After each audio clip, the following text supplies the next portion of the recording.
Udinese Calcio is an Italian football club based in Udine, Friuli-Venezia Giulia, and currently plays in the Serie A. Founded in 1896, Udinese is the second oldest club in Italy, after Genoa. The traditional team home kit is black and white striped shirt, black shorts, and white socks. The club plays in the Stadio Friuli, which is a capacity of 41,652. The club also broadcasts on Channel 110 on digital terrestrial television in northeast of Italy. It has a large number of fans in Friuli and surrounding areas. History, foundation and early years. Udinese Calcio was established in 1896 as part of the Società Udinese di Ginnastica e Scherma. In its inaugural year, the club won the Torneo FNGI in Treviso, beating Ferrara 2-0. However, this title is not recognized as official. On July 5, 1911, some gymnasts of Udinese, headed by Luigi Daldan, founded the AC Udinese, which joined the FIGC. The new side made its debut in a friendly match against Juventus Palmanova, and won 6-0. It was only in 1912-13 that Udinese first took part in an official FIGC championship. In that year they enrolled in the Campionato Veneto di Promozione, which consisted of just 3 teams. With 2 victories against Padova, Udinese finished the tournament in second place behind Petrarca and were promoted to first-level Prima Categoria. In Prima Categoria, Udinese failed to reach the national stage, always knocked out in the eliminatory of Veneta. The 20s, Coppa Italia final, the 1920 Euro 21 season, which ended with the Friulani eliminated in the eliminatory of Veneta, was memorable because it was the debut of Gino Bellotto, who is still the player who has played the most seasons with Udinese, spending 17 seasons with the Zabret. In 1922, Udinese, taking advantage of the absence of big clubs, entered the FIGC Italian Football Championship and reached a Coppa Italia final, losing 1-0 against Vado, thanks to an overtime goal. In the league, Udinese finished second in Girone Eliminatorio Veneto, which allowed them to remain in the top flight for the next season, despite a reform of the championships that reduced the number of teams in the competition. The 1922 Euro 23 season was a disastrous one for Udinese, as they came last in and were relegated to the second division. The team risked failure for debts in 1923. On August 24, 1923, AS Udinese separated from AC Udinese Friuli, and the club was forced to set up a budget and an autonomous board. Fortunately, all debts were paid by President Alessandro Del Torso through the sale of some of his paintings, and Udinese could thus join the second division, in which they came fourth. The 1924 Euro 25 season was memorable. The team was included in Group F2 division. The championship was very even, and at the end of the tournament 3 teams were in contention to win: Udinese, Vicenza and Olimpia River. Playoffs were needed to determine who would reach the final round. Udinese beat Olimpia in a playoff 1-0 and drew 1-1 with Vicenza. In the playoff standings, Udinese and Vicenza were still in the lead with 3 points each. Another playoff was then played to determine the winner. After a first encounter finished 0-0, Udinese lost a replay 2-1 but were awarded the winners. Vicenza fielded an ineligible player, a Hungarian called Hort. Udinese reached the finals in place of Vicenza. In the final round, Udinese finished first and was promoted, alongside Parma, to First Division. In the following season, Udinese finished 10th and was relegated again. However, the format of the championship was again reformed and Udinese had another chance to reclaim their place in the top flight. They competed in playoffs with 7 other sides for the right to play in Serie A. The winner would remain in the top flight. The club, however, lost the playoff against Legnano and lost their place in the top flight. They remained in second division until the end of the 1928 Euro 29 season, when Serie A and Serie B were created, with Udinese falling into the third tier. The first season into the Serie was a triumphant one and Udinese were promoted up to Serie B. The 30s and 40s, the stay in Serie B lasted only 2 years, and after the 1931 Euro 32 season, the team returned to the third division.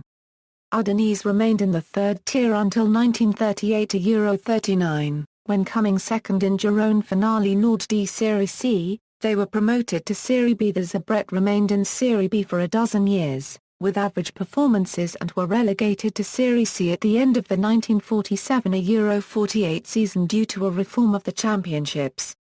This relegation, however, was followed by 2 consecutive promotions, and thanks to an excellent second-place finish in the Serie B 1949-50, the Friuli won a historic promotion to Serie A the 50s, second place in A, and relegation back to B. Udinese remained in Serie A for 5 seasons and almost claimed an historic Scudetto in the 1954 Euro 55 season, when they came second only behind Milan.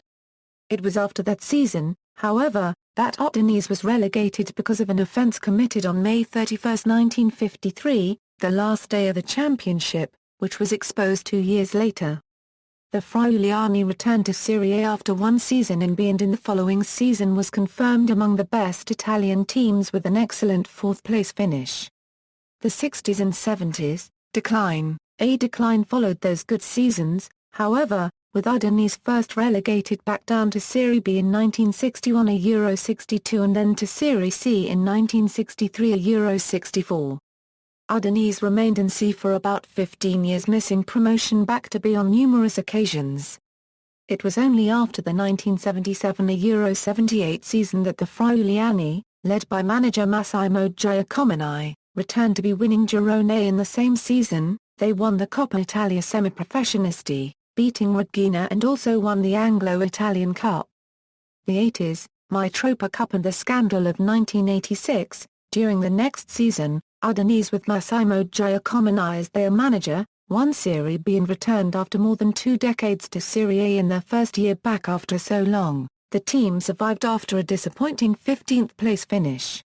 In Europe, they fared much better, winning the Mitropa Cup, a European cup for teams that had won the previous season of Serie B. In subsequent seasons the team managed to survive relegation without any particular difficulty, also managing an impressive 6th place in 1982 Euro 83. At that time Udinese had on its books one of the club's all-time greatest players, the Brazilian midfielder Zico. At the end of the 1985 Euro 86 season, the team was embroiled in a betting scandal and was penalised 9 points for the 1986 Euro 87 season. Despite a desperate comeback towards the end of the season, Udinese were relegated to Serie B. Had they not been deducted points, Udinese would have survived. The 90s and early 2000s, Europe. During the following years, Udinese were promoted to Serie A and relegated back to B on several occasions. This situation lasted until the 1995 Euro 96 season, from which point on, they established themselves in Serie A. The 1996 Euro 97 season saw Udinese qualify for the UEFA Cup, with Alberto Zaccheroni as manager. The following season, they managed a 3rd-place finish behind Juventus and Internazionale, largely thanks to Oliver Bierhoff's 27 goals. In March 2001, Luciano Spalletti was appointed manager, replacing Luigi Di Canio. Spalletti managed to lead the team to survival on the penultimate match day. Following brief periods with Roy Hodgson and Gianpiero Ventura on the bench, Spalletti was again appointed manager of Udinese at the beginning of the 2002 Euro 03 season, finding an organised and ambitious club which again reached the UEFA Cup, playing attacking and entertaining football. The surprising 4th-place finish at the end of the 2004 Euro 05 season saw Udinese achieve their first qualification for the UEFA Champions League in the history of the club. At the end of that same season, Spalletti announced his intention to leave Udinese. The following season, Udinese played in the Champions League preliminary round, beating Sporting Lisbon 4 Euro 2 on aggregate. Udinese were drawn in a tough group alongside Panathinaikos, Werder Bremen and FC Barcelona. Despite a 3-0 win over Panathinaikos in their first match, courtesy of a Vincenzo Iaquinta hat-trick, the team failed to qualify for the knockout rounds, coming in 3rd in their group, equal on points with second-placed Werder and behind eventual champions Barcelona. Recent history: after a year in the Champions League, Udinese finished 10th and returned once more to mid-table mediocrity. The turning point occurred during the summer of 2007, when the club announced the appointment of Sicilian manager Pasquale Marino and also made various quality purchases including Fabio Quagliarella and Gar Paragraph Carninla. The 2007-08 season started well with a draw at home against champions Internazionale, but the enthusiasm was quickly erased after the first home match which finished in a 5-0 loss to newly promoted Napoli. After this match, Udinese's fortunes changed, starting with a victory over Juventus thanks to a late Antonio Di Natale goal. Udinese remained in contention for the fourth Champions League spot with Milan, Fiorentina, and Sampdoria until the end of the season, but ultimately finished in 7th place, qualifying for the UEFA Cup. At the start of the 2008-09 season, during the press conference to present the new season's kit, the new official website was also presented, and an absolute novelty in the Italian Championship, the first web TV channel dedicated to a football club called Udinese Channel was launched, totally free and visible worldwide.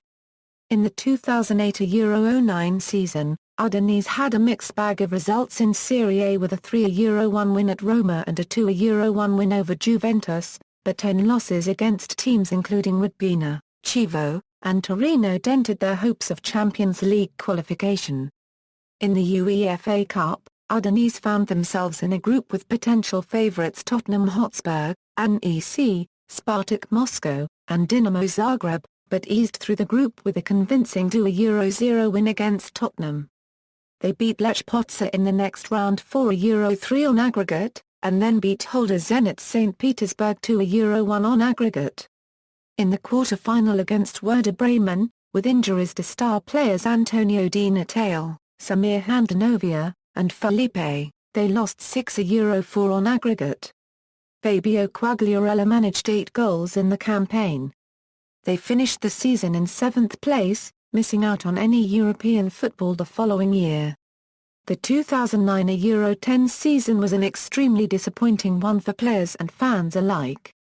Even though Antonio Di Natale managed to score 29 goals in the league and finished top goal scorer, the season was spent battling against relegation. In the end, they finished in 15th, 9 points and 3 places clear of the relegation zone. The only highlight of the campaign was reaching the semi-final of the Coppa Italia, beating Lunsan in the round of 16, Milan in the quarter-finals, and eventually losing 2-1 to Roma on aggregate. In the summer transfer window of 2010, Udinese sold Gaetano D'Agostino, Simone Pepe, Marco Motta, and Alexander Lukavia. They also brought in players that proved to be the key to their success in the 2010-11 Serie A. Mehdi Benatia and Pablo Amaro, a central defender and wing-back, respectively. After a poor start to the season, losing their first 4 games and drawing the 5th, Udinese went on to record their highest points total in history and finished in 4th place, again earning themselves a spot in the Champions League qualifying round. Di Natale, with 28 goals, became the first back-to-back Capocannoniere year since Lazio's Giuseppe Signori accomplished the feat in 1993 and 1994. A 0-0 home draw with Milan on the final matchday secured the Champions League spot for Udinese. Coach Francesco Guidolin kept his promise of dancing like Boateng if they qualified for the Champions League and did a little jig in the middle of the pitch. In the Coppa Italia, Udinese lost to Sampdoria in the round of 16 on penalties after the match ended 2-2. The 2011-12 season continued in much the same fashion, even though Udinese lost 3 key players to larger clubs Alexis Rnchez to Barcelona, Gar Paragraph Carninla to Napoli, and Cristian Zapata to Villarreal. In the Champions League qualifying round, Udinese were drawn against Arsenal and lost the away leg 1-0. At the Stadio Friuli, Udinese lost 2-1, 3-1 on aggregate, and entered the Europa League group stage, Antonio Di Natale missing a penalty that at the time would have taken Udinese through. Domestically, Udinese started strong but with their quality shown in defence, conceding the least of all teams after 15 games, only 7. For the second consecutive season, Udinese qualified for the Champions League, clinching third place on the final day of the season with a 2-0 away win against Catania. In the summer transfer window, key players Kwadwo Asama and Mauricio Isla were both sold to champions Juventus. The club failed to reach the group stage of the year's Champions League, however, losing on penalties after extra time to Portuguese club Braga. Antonio Di Natale scored 23 goals to record his third consecutive season with 20-plus goals in Serie A. Udinese started off the 2012-13 Serie A season in mixed form, with 7 draws and 3 losses in their first 13 games. However, starting in December the team began to pick up wins more frequently, concurrent with Di Natale finding the net on a regular basis. After a period of balancing wins with losses, the team went on a phenomenal 8-game winning streak to end the season, with Luis Muriel emerging as a key player. Like the 2011-12 season, Di Natale again finished with 23 goals, becoming the first player since Gabriel Batistuta, of Fiorentina, to score 20 or more goals in 4 or more consecutive seasons, a fantastic accomplishment. Honours: UEFA Intertoto Cup, 1, 2000. Mitropa Cup, 1, 1980. Anglo-Italian Cup, 1, 1978. Coppa Italia Primavera, 1, 1993. Campionato Nazionale Primavera, 1, 1981. Coppa Italia Serie C, 1, 1978. Stadio Moretti Euro from 1924 to 1976. Stadio Friuli Euro since 1976, current squad, as of August 11, 2014. Note: flags indicate national team as defined under FIFA eligibility rules. Players may hold more than one non-FIFA nationality. Out on loan. Note: flags indicate national team as defined under FIFA eligibility rules. Players may hold more than one non-FIFA nationality. Reserve squad. Note: flags indicate national team as defined under FIFA eligibility rules. Players may hold more than one non-FIFA nationality. Notable players, including only players with at least 100 appearances in the club, a topscorer title during their stay with the club, or an appearance in a FIFA World Cup edition. Managerial history. World Cup winners: Franco Corsio, Dino Zoff, Vincenzo Quinta. References. External links: official website, UEFA profile.